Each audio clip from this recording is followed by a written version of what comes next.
The editing takes a while.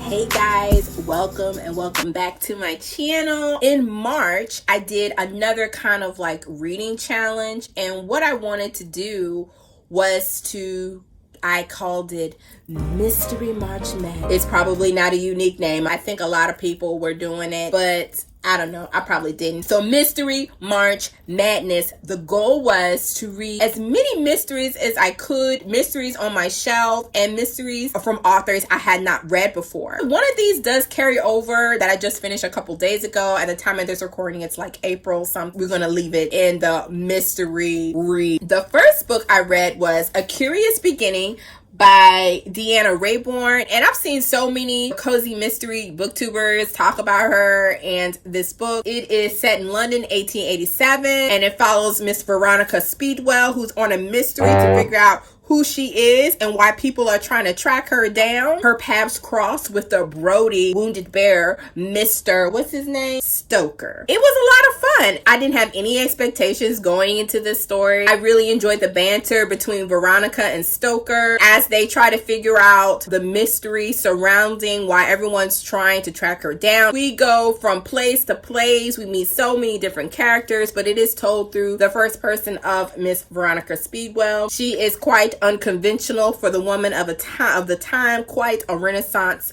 and traveled young lady. 4 stars. This is a series I definitely plan on continuing at some point. Then I read A Stroke of Malice. Now, let me say this. The Stroke of Malice was a book that I got in my Christmas haul, so I kind of wanted to keep to the goal. Essentially, it's set in 1857 in Ireland. It follows a husband and wife I don't even remember the name of the character in it. My bad for that. This husband and wife go to this immaculate party put on by the king and the queen, and lo and behold, somebody is murdered in one of these dungeon basement places in this ginormous castle, and the mystery ensues. Did not finish the book because I was slogging through it. It was quite boring. I don't know if it was the writing style or just the absurdity of the mystery and why nobody couldn't recognize nobody. I was like, I ain't got time to sit here and trying to figure out why can't nobody recognize nobody. Why can't she just go down there and look at the body and then we can get the mystery going? But no, that wasn't the case. So I was like, I can't. I did get to about 34% of the way through. I really tried, but some books your girl just ain't trying it. The Maid by Nita Prose. So The Maid, let's talk about The Maid. The Maid is essentially about a maid who works in a hotel. She's very particular, does a very great job of it, and one of her patron visitors is murdered. He's very famous and very wealthy, and ensues the mystery. This was okay. I gave this 2 stars. I think for me, I wouldn't characterize this as a mystery. I wouldn't even characterize it as a thriller. It just kind of read like a contemporary fiction story, which is not really my reading preference. It kind of was underwhelming. A lot of people have enjoyed this story. For me, I think it was just overhyped. I don't know if the representation of people with neurotypical conditions, I don't know if the representation was accurate. It seemed like it was played up for the sake of the story. It didn't really feel like anything was particularly solved. Granted, the mystery was solved, but it didn't unfold like a mystery. You know what I mean? So this is kind of a divisive read. Again, I gave it 2 stars. Honestly, you could just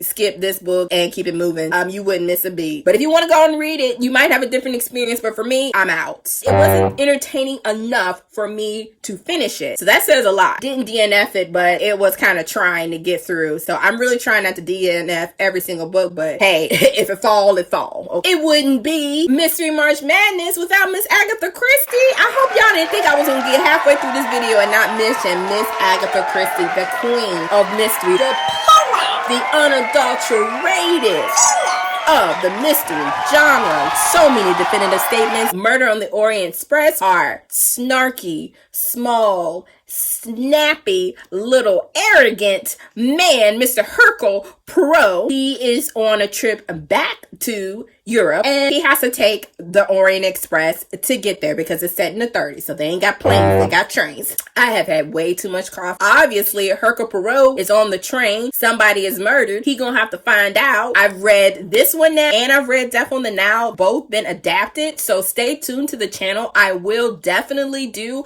a book to movie adaptation on my thoughts for the book versus the movie. That playlist link too if you want to see some movie to book adaptation reviews. This was so much fun. I gave it 4 stars. Definitely gonna have to be all that good for it to be lower than a 4-star. And yeah, I'm biased. I just enjoy her writing style and the mysteries. What's interesting about this one, I actually had to read the ending twice to figure out what happened. But the ending was just like, ooh, what? I gotta read it again. And so once I read it again, I was, oh, I highly recommend Agatha Christie in general. Reese Bowman, The Last Mrs. Summers. This was actually the last book. I don't think I have any more on my stack here. I know these are books, but they ain't in the video. This was a book I got from my Christmas haul. Again, I went into this with no expectations. I never read anything from Reese Bowman, but I saw reviews for this. This seemed to be like kind of like a cozy, ongoing mystery. I wouldn't say it's cozy, but maybe it sort of is. So I just picked up the book in the middle. So I think this is the 14th book in the series. This has inspiration from the story of the classic Rebecca, which I have not read Rebecca, but it is definitely on my list now after reading this. This follows Lady Georgina, and she has just newly been married, and her best friend Belinda has come into an inheritance from her grandmother. And so her and Belinda travel to the property to investigate and to look around, and lo and behold, they run into one of Belinda's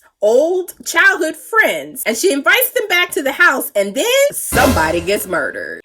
This is very good. I could not put it down. It definitely is more of a slow burning mystery, and I appreciated that because I never read this and I didn't know who these characters were. So I'm glad the author she didn't take too much time, but she took enough time to really paint the picture of who Georgiana and Belinda are and where their lives are, and kind of, some hints about some things that happened in the past. Not spoilers. And it definitely sets up for the future books. I really want to actually read the rest of these. I love the writing style, and I think in one of the author notes, she definitely credits Agatha Christie as well, and it definitely has that Agatha Christie style of writing. Then a dash of another P.G. Wadehouse. I've never read any P.G. Wadehouse, but that's probably the other style that I picked up on that I really enjoyed. So I might pick up some P.G. Wadehouse. So if you've heard of that author, please let me know what you recommend or where I should start. This was so much fun. I gave it 4 stars. My Mystery March Madness actually turned out well. I had one book that I DNF'd, one that was 2 stars, and the other 4 books were absolutely great. So I think your girl did good. Found some new books to read, new authors to read. That's always a great thing for me, not for my TBR. Though my TBR is like, girl, we ain't got no more room. Where you gonna put the rest of these books? I know you're excited about mystery, and we're happy that you're happy, but you need to free up some room. Have you read any of these? Mystery seems to be an emerging new genre for me. Your girl's just reading everything, and it's a great place to be. Thank you so much for watching. Thank you so much for being here. I'll see you next time. Bye.